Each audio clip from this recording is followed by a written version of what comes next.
ছোট্ট মেলা সেই বন্ধুরা কই, কেন আমি আর সেই আমি নই। আজ অনেক বছর পরে খুঁজে ফিরি, কোথায় আহারে আহারে আহারে শৈশব, কোথায় হারিয়ে গেল যে আহারে কৈশব। ফুল পালিয়ে ঘুরে বেড়ানো প্রথম প্রেমে মায়ায়। প্রাইমারি সে ছোট্ট ঘর, আলো ছায়ায় বাঁধা স্বপ্নের চর, হলুদ জামা বইয়ের গন্ধ, বন্ধুত্ব ছিল নির্ভেজাল ছন্দ। প্রাইমারি স্কুল, যা আমাদের শিক্ষা শুরুর প্রথম স্তর। আই ডোন্ট নো আপনাদের কতজনের প্রাইমারি স্কুলের কথা মনে আছে, তবে বেশিরভাগ মানুষকে যদি জিজ্ঞেস করা হয় যে তারা প্রাইমারি নাকি হাই স্কুলের স্মৃতি বেশি মিস করতেছে, তারা অধিকাংশ জনই বলে হাই স্কুল। আই থিঙ্ক এটা তারাই বলে যারা তাদের প্রাইমারি স্কুলের বন্ধুদের একাংশের সাথে হাই স্কুল পার করেছে, বা অনেকের ক্ষেত্রে প্রাইমারি স্কুলের কোনো কথাই হয়তো বা তাদের মনে থাকে না। বাট আমি আমার প্রাইমারি স্কুল পড়েছি সোনাগাজী সরকারি প্রাথমিক বিদ্যালয়, যা ফেনী জেলার সোনাগাজী উপজেলা অবস্থিত। আর আমি বর্তমানে যে স্কুলে পড়তেছি তার নাম ফেনী সরকারি পাইলট উচ্চ বিদ্যালয়। এর মাঝখানে দূরত্ব 21 থেকে 22 কিলোমিটার।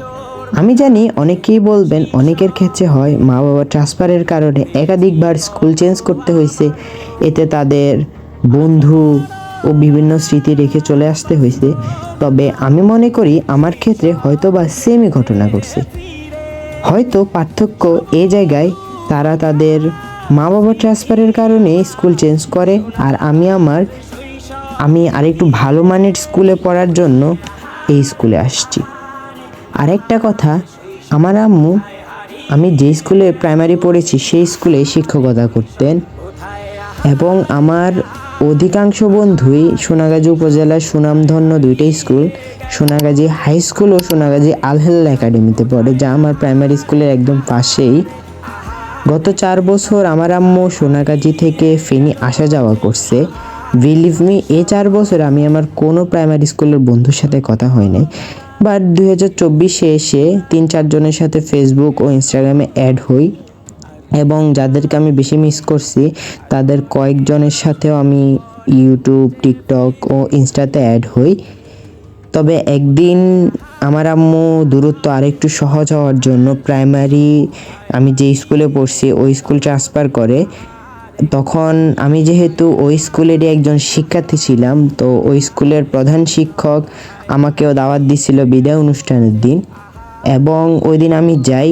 আমি ভাবি নাই কখনো যে আমার প্রাইমারি স্কুলের কয়েকজন বন্ধুর সাথে দেখা হবে। ভাগ্যক্রমে কয়েকজনের সাথে দেখা হয়ে যায়, অ্যান্ড ওই দিন অনেক মজা হয়েছিল, অনেক কথা হয়েছে। আমি ভাবতাম যে তারা হয়তো বা এতদিনে চেঞ্জ হয়ে গেছে, বাট আমার ধারণা একদমই ভুল। তারা আগের মতনই আছে, আগে যেমন আমার সাথে ফ্রি ছিল তেমনই। এবং কি আমার 2 জন মেয়ে বন্ধুর সাথেও দেখা হয়েছে যারা আমার সাথে প্রাইমারিতে একই স্কুলে পড়ছে, বাট তাদের সাথে কথা হয় না যেহেতু তারা মেয়ে আর তারা এখন বড় হয়েছে। আর হয়তো প্রাইমারিতে থাকতে হিসাবটা আলাদা ছিল, তখন ছোট ছিলাম, আর এখনের হিসাব আলাদা। এই প্রাইমারি স্কুল শুধু আমাদের শিক্ষা শুরুই নয়, বরং বন্ধুত্ব স্মৃতির এক অমূল্য অধ্যায়। আজ আমরা জীবনের বিভিন্ন পথে এগিয়ে চলেছি, কিন্তু শৈশবের সেই মুহূর্তগুলো চিরকাল হৃদয় থেকে যাবে।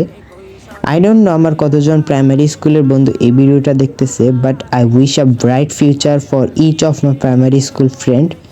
অ্যাট লাস্ট আমি এটাই বলবো, থ্যাঙ্কস আমার প্রাইমারি স্কুলের বন্ধুদের, যারা আমার প্রাইমারি লাইফটাকে আনন্দময় করে তুলছে। জীবনে হয়তোবা ইনশাল্লাহ কোনো একদিন আমরা আবারও একসাথে হব। অ্যান্ড সবাই ভালো থাকবেন, সুস্থ থাকবেন, আমার জন্য দোয়া করবেন। টিল দেন, টেক কেয়ার, আল্লাহ হাফেজ। Thanks for watching this video.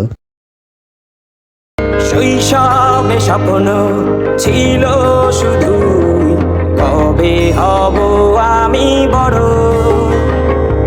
কিশোর বেলাতে সেই স্বপ্নে ডুবেছি কত আবারও। আজ